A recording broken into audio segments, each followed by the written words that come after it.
Hello and welcome everyone. मैं अनीता। आज हम करेंगे हिंदी भाषा के शब्द। तो एक या एक से अधिक वर्णों से बनी हुई स्वतंत्र सार्थक ध्वनि शब्द कहलाती है। क्या? एक या एक से अधिक वर्ण जो मिलकर क्या बनाते हैं? एक सार्थक ध्वनि, जिसको हम शब्द कहते हैं। तो एक शब्द वाक्य में प्रयुक्त होने पर पद कहलाता है। फिर क्या होता है? एक शब्द जब वाक्य में प्रयुक्त हो जाता है तब हम उसको पद कहते हैं। शब्दों का वर्गीकरण हम मुख्यतः 4 आधारों पर करते हैं: अर्थ, रचना, उत्पत्ति और रूपांतर। अर्थ के आधार पर 2 प्रकार के शब्द आते हैं: सार्थक और निरर्थक। सार्थक वह शब्द हैं जिनका कोई अर्थ होता है। उसमें समानार्थी, अनेकार्थी, पर्यायवाची और विपरीत शब्द आते हैं। निरर्थक वह शब्द हैं जिनका कोई अर्थ ना हो। तो अर्थ के आधार पर हमारे पास पर्यायवाची, समानार्थी, अनेकार्थी और विपरीत शब्द आते हैं।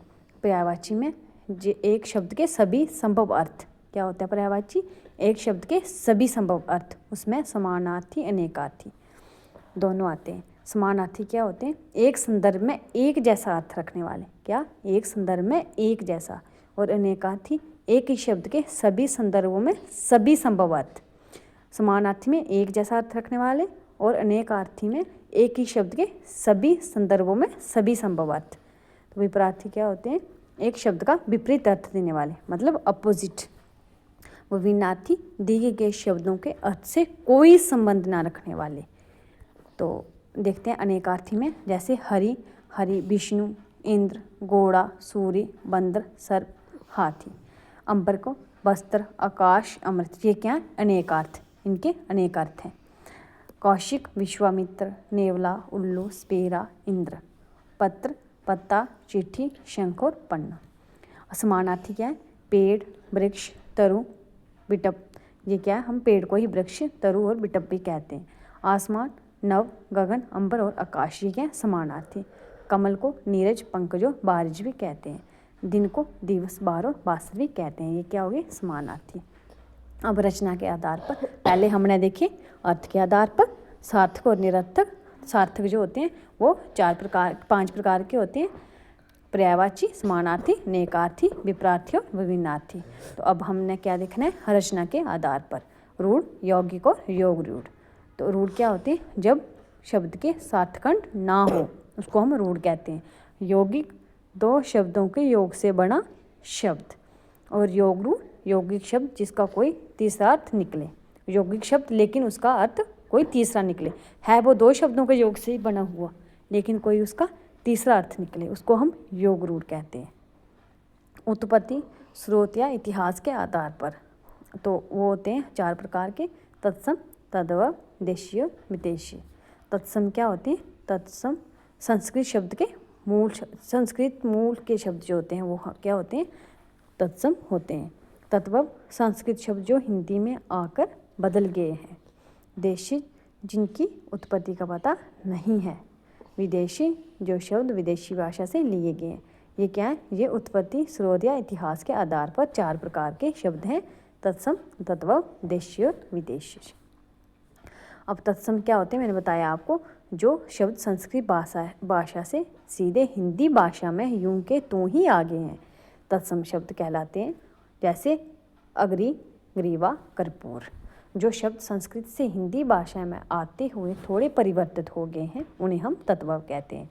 जैसे अग्नि से आग बनाए, ग्रीवा से गर्दन बनाए, कर्पूर से कपूर बनाए। तो ये क्या है? ये तत्सम शब्द हैं जो संस्कृत से आए हुए थोड़े परिवर्तित हो गए हैं। कुछ देशी शब्द हैं जैसे जाड़, काका, बाबा, टपटा, लाला, तोंद। ये किसी भाषा से नहीं आए हैं। ये क्या है? ये अपने देशी शब्द हैं। विदेशी किसको कहते हैं? जो आगत शब्द हैं, मतलब जो दूसरी भाषा से लिए गए हैं। जैसे अंग्रेजी से आए हैं, कॉलेज, पैंट से रेडियो। फारसी से अनार, चश्मा, जमींदार। अरबी से औलाद, अमीर, कत्ल। तुर्की से कैंची, चाकू, तोप। पुर्तगाली से चाबी, तिजोरी, तौलिया। फ्रांसी से कार्टून, इंजीनियर, पुलिस। चीनी से तूफ़ान, लीची, चाय, पटाखा। यूनानी से टेलीफोन, टेलीग्राम। जापानी से रिक्शा आदि। और क्या होते हैं? कुछ संकर शब्द होते हैं। संकर शब्द क्या होते हैं? वे शब्द जो दो भाषाओं के शब्दों को मिलाकर बना लिए गए हों, उनको हम संकर शब्द कहते हैं, जो दो भिन्न भिन्न भाषाओं के मेल से बने होते हैं। तो उसमें जैसे अंग्रेजी और हिंदी से बना है टिकटघर, रेलगाड़ी।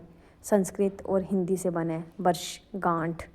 और हिंदी और फारसी से बना है शाया, दार। इसमें शाया जो है हिंदी का शब्द है और फारसी का दार। हिंदी और अंग्रेजी से बना है सिलाई, मशीन। मशीन जहाँ पर अंग्रेजी का शब्द है, सिलाई हिंदी का है।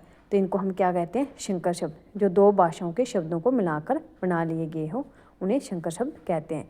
ये हमारा हो गया उत्पत्ति के आधार पर 4 प्रकार के जो शब्द थे वो मैंने आपको बताए। अब हम करते हैं रूपांतर या व्याकरणिक विवेचन के आधार पर। तो वो 2 प्रकार के आते हैं, विकारी और अविकारी। विकारी वे शब्द हैं जिनके लिंग, पुरुष और वचन के कारण रूप बदलते हैं। किसके आधार पर? लिंग, पुरुष और वचन के कारण। जैसे गाय, गाय हो जाएगा, लड़के, लड़का, लड़का का लड़के। तो ये क्या है? ये विकारी शब्द हैं जो क्या होते हैं? लिंग, पुरुष और वचन के कारण अपना रूप बदलते हैं। अविकारी वे शब्द हैं जिनके रूप कभी नहीं बदलते, इन्हें अव्ययी कहते हैं। जैसे आज, यहाँ, वहाँ इत्यादि, ये कभी भी नहीं बदलते, इनको अविकारी कहते हैं। विकारी शब्द के प्रकार में क्या क्या आते हैं? संज्ञा, सर्वनाम, विशेषण, क्रिया। अविकारी अव्यय शब्द जो होते हैं वो होते हैं क्रिया विशेषण, संबंधबोधक, समुच्चयबोधक, विस्मयाबोधक, निपात।